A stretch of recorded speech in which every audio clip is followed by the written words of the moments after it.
पौर्णिमा हा पवित्र सण साजरा करण्यासाठी येथे जमलो आहोत। बुद्ध पौर्णिमा हा भगवान गौतम बुद्धांचा जन्मदिवस म्हणून साजरा केला जातो।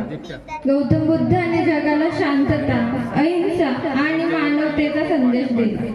त्यांनी लोकांना सत्याचा मार्ग दाखवला। त्यांनी सांगितले की माणसाने नेहमी चांगले विचार करावे। आजच्या धावपळीत जीवनात माणूस अनेकदा राग, द्वेष आणि तणावात अडकतो, पण भक्ती, संयम यांचे महत्त्व सांगितले।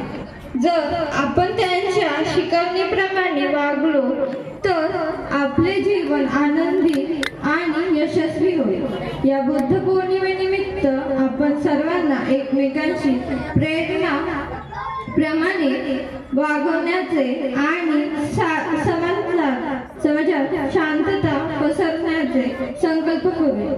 शेवटी भगवान बुद्धांचा एक सुंदर विचाराने मी माझे भाषण समाप्त करते।